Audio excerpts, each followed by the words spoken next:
Hi there, and thanks so much for joining me for another video. I'm Erin Eno, and today we're just going to relax and paint this calming, peaceful, abstract landscape. I painted something like this the other night, and I really liked the colors, and I thought it would be nice to do for a tutorial. So grab your paints and let's get started.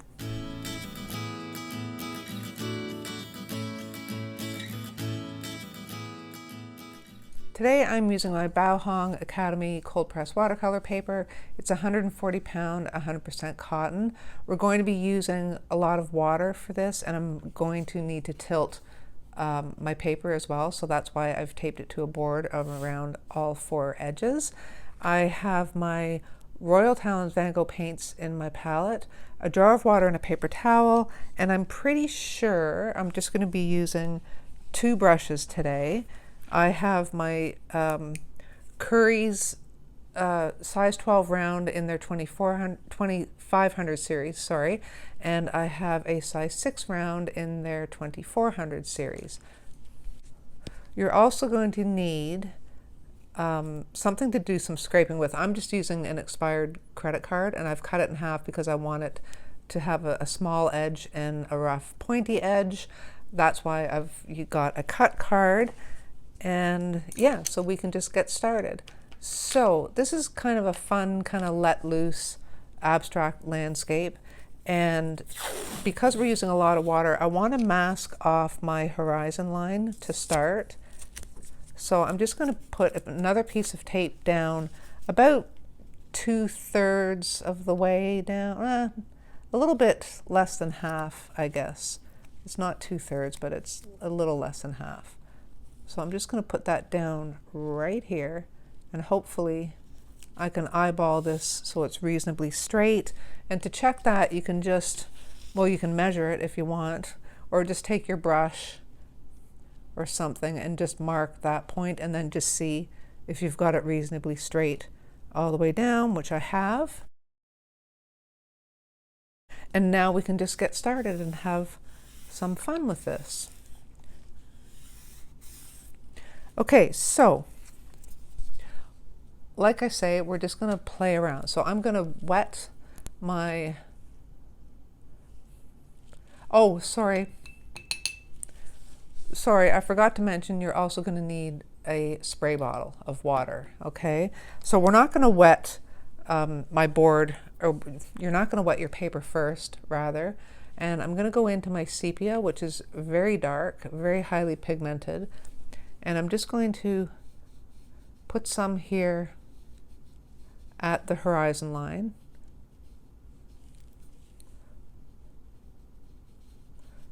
And I'm not thinking about it, I'm just kind of, you know, slapping it down.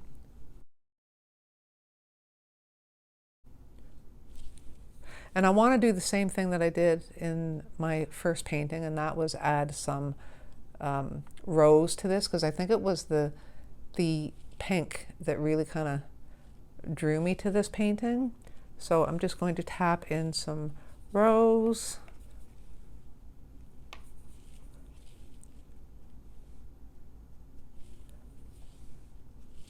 Wanted a little more pigmented than that.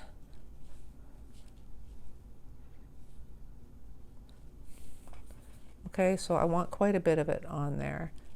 And now comes the fun part.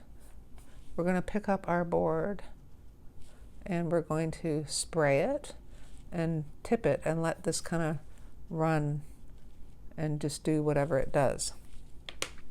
So I'm going to pick it up and tilt it upside down, and I'm just going to spray.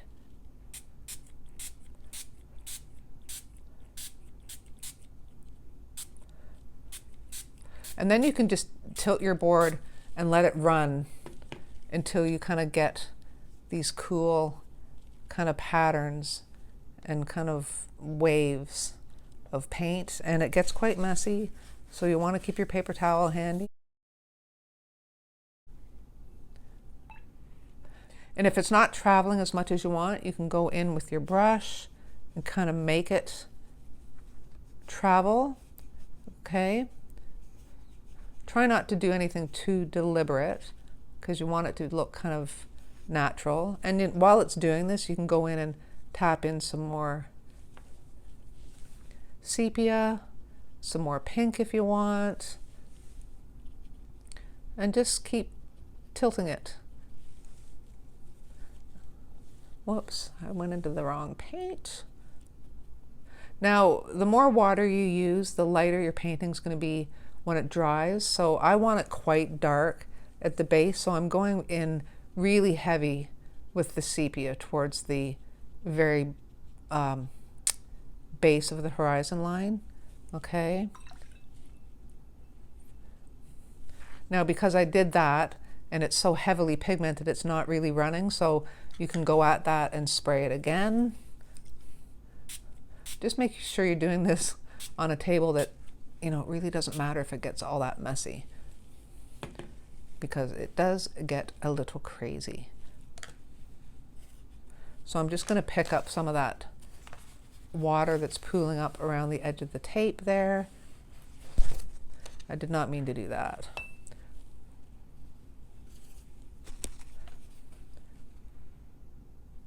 See how it literally runs down? So that's just a little too much. So I'm just going to pick some of it up with my brush,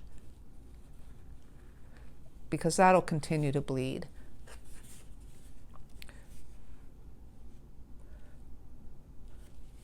And if you think you want to add a little more pink in, you can do that. You can even bring another color in if you want. I could, whoops, that was really loud, sorry about that. I could bring in a little bit of yellow ochre maybe, just to brighten up that brown.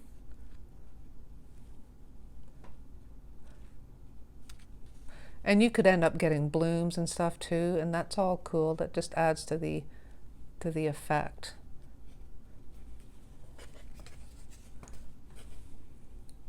And I think that's about all I want to do with this one. I'm just going to let that continue to bleed, but I think I'm done with the tilting of my board. I could even tilt it this way to have it run back down a bit. Actually, you know what? I think I'm going to add in a little bit more pink up here in the background,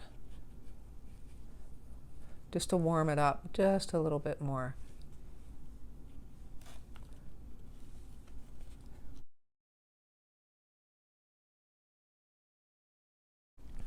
Okay, so just like that, and I think that's all I'm going to do there.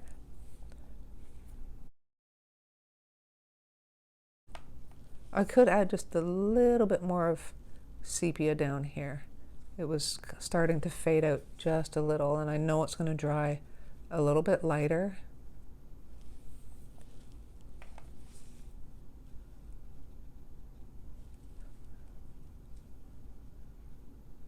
See how it's bleeding out, and it's,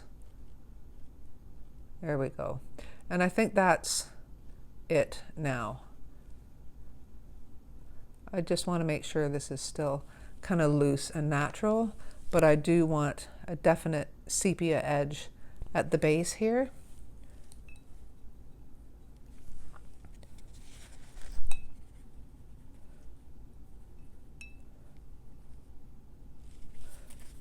Now I just want to make sure it's not pooling too much, because I want to take that tape off.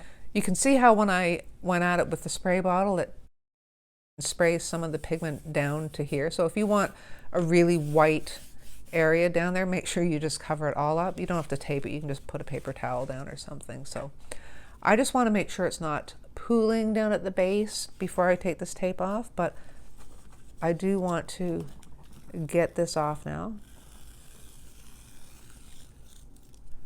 and get that out of our way. Now I'm not going to go up to that sepia edge just yet. I want it to dry a little bit. So for the sake of the video, maybe I will just hit this with my heat tool a little bit, because it's really wet. If you do use a heat tool or a hairdryer, use it on low so you're not pushing that paint around. Okay, so I'm just going to hit it on low just for a little bit, just so we can get painting the rest of it. Okay, so it's fairly dry now. It's probably still a little damp, which is fine. And now I'm going to go in and start putting some color in below that horizon line. And I want to stay with the pink, okay? And I'm just going to play around a little bit at first and just, you know, put a little bit of some wash in here. And if it softens that sepia edge there, see, it's just reactivating that. That's fine. It's going to hold a straight edge, but it'll just be a little softer. Okay, so it's perfectly okay. In fact, I like the fact that it's softening that horizon line just a bit. You can just wiggle your brush around there just to reactivate it, but it will still kind of maintain that straight edge, which is what we want. And I think I'm going to go in with some sap green, some sap green as well. And I'm still using my big brush. I'm going to use my bigger brush for the majority of this. And I want to put some kind of dry brushing in here. So I'm going to tap off the excess water just off of the belly of my brush and go in and get that green. And I'm just going to start kind of holding my brush almost parallel to the paper and just doing quick strokes like that. Okay, and I don't want that everywhere. I'm just going to, you know, put it here and there.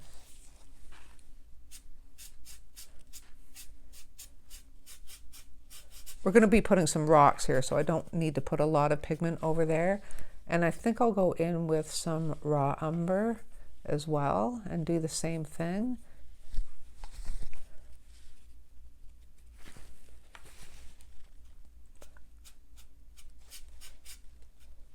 Because the raw umber almost has that same kind of green tone to it.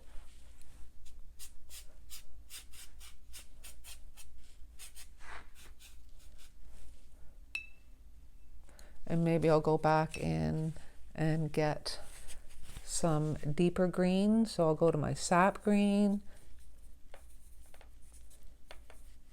Maybe add just a little bit of that sepia to it to deepen it up a bit.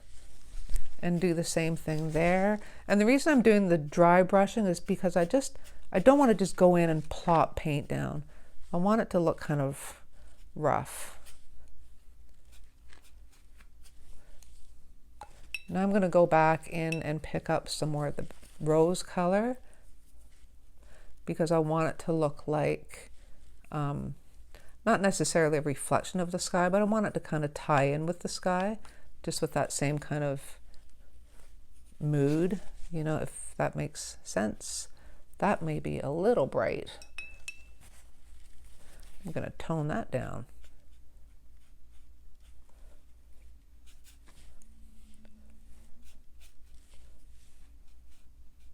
So you're just playing around here and having some fun. Maybe put a little more pink from the sky. Go back with some more sepia, bring some of that in. Some of the dark green down here. I'm just playing, and that's all you're going to do for this.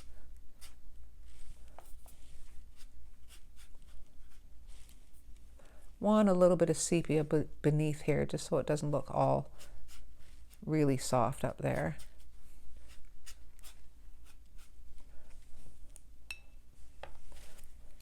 That might have been a bit much.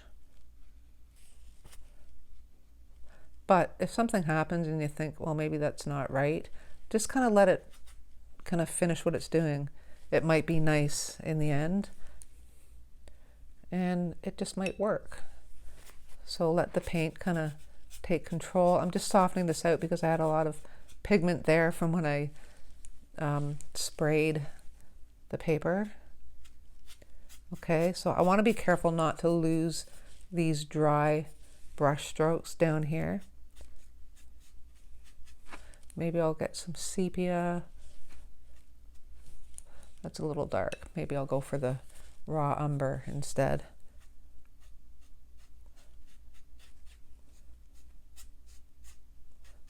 just like that. So now what I want to do is try to make it look like there's some rocks over here. Okay, so I'm going to go into the sepia. We're going to mix sepia and raw umber and just kind of tap in these kind of rough, just kind of rough patches of color. Okay, and I'm going to use also some of the raw umber. I'm using all earth tones basically, right, to do this. And another color I really like is this oxide red. So I'm going to bring some of that in here for the rocks.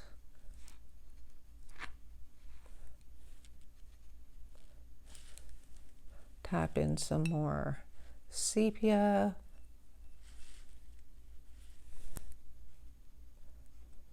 I might have a bit much paint down here. I'm gonna blot some of this up.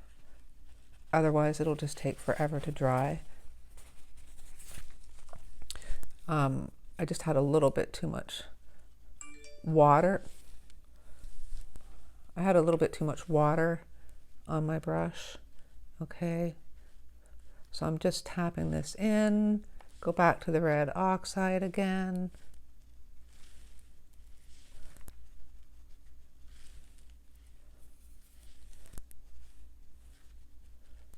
Now, for the fun part, I'm going to take my expired credit card.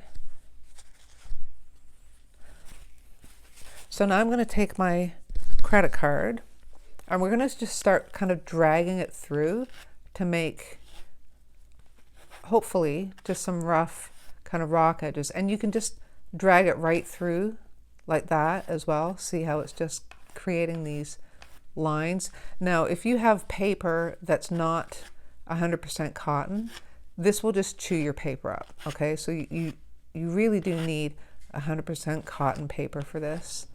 Okay, so we're just going to scrape and pick up some paint, move it around, just like that. I'm going to even put some paint on my on my card, and just drag it through that way. Just play around and see what you come up with. I'm going to drag this right down. Sorry if my table's shaking a bit. And I think I've got a little too much going on up here, so I'm going to kind of go in with a wet brush here and just see if I can pick some of it up, because it's just getting a little heavy there.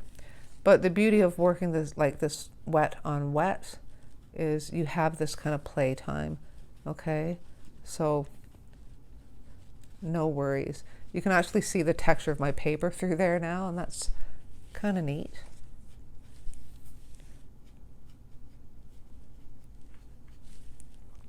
I'm going to put some more sepia down here towards the bottom, some of that red oxide. Maybe I'll even plunk in some yellow ochre.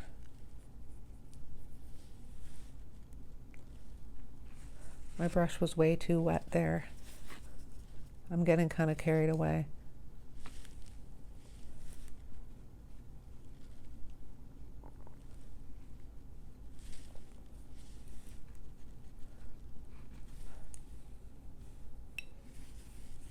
So I'm going to go back and scrape up some rocks again.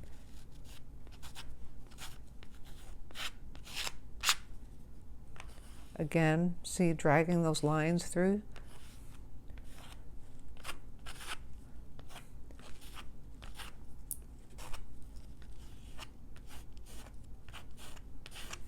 And then now, while it's still wet, what I want to do is actually start making some grass.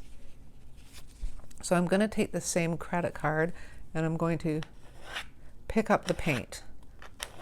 Okay, I'm not trying to drag it out. I'm trying to pick it up and create these kind of grass strokes.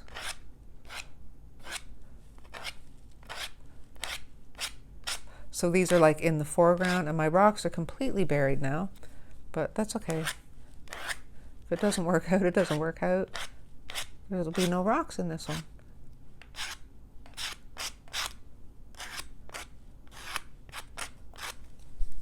But I wanted rocks. Oh well, it doesn't always work, right? See if we can go back in and get some rocks put back in here. I'll try not to use too much water because I don't want to have to scrape the paper too much because it's just going to get chewed up. Maybe we'll bring the rocks out a little bit, just like that.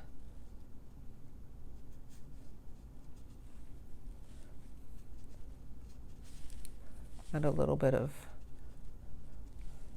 that red oxide. I think I want a little bit more of the red oxide in here for the rocks.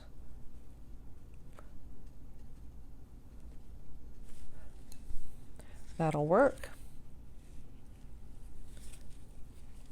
And then because this looks like the ground is kind of gone, I'm just going to go in and I think I will get some raw umber and just dry brush some more raw umber out here. Just like that. Now I'm going to go in and put a few more strokes of grass in front of this rock.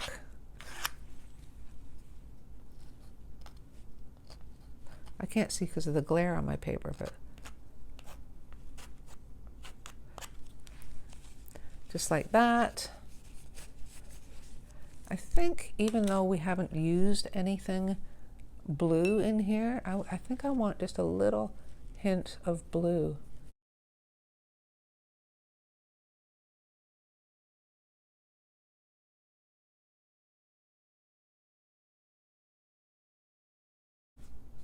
Just a little bit.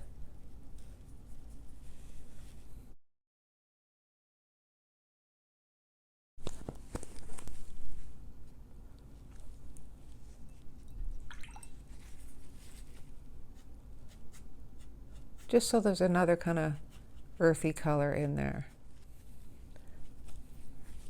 Now I know the grass doesn't look like grass, so I'm going to mix up some yellow ochre, really heavily pigmented, hardly any water,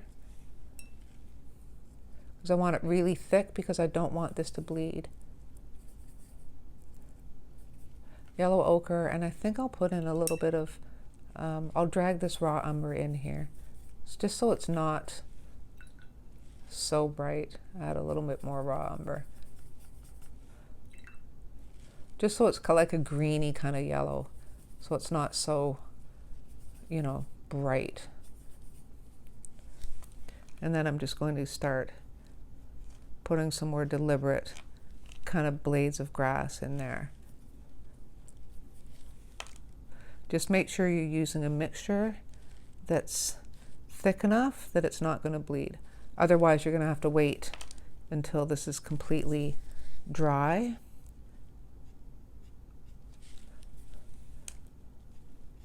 Because there's quite a bit of water still on the page.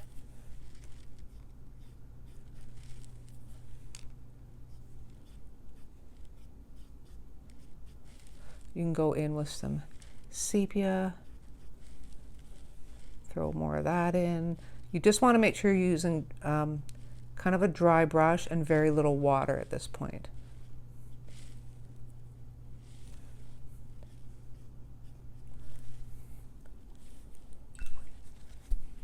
Take some more of the yellow. Whoops.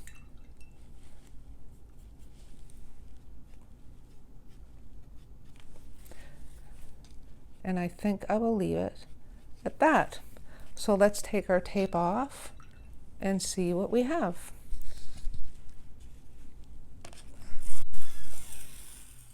So after I took the tape off, it looked a little unbalanced, a little heavy on the left. So I'm just going in with a bit of that muddied up yellow ochre and a touch of some of the pink, just to add a little more weight to the right hand side.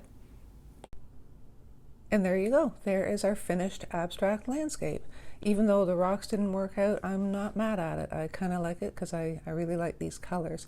Anyway, I hope you enjoyed this video and that you found it helpful, and I really hope you'll give it a try. Thanks again for joining me, and I will see you next time.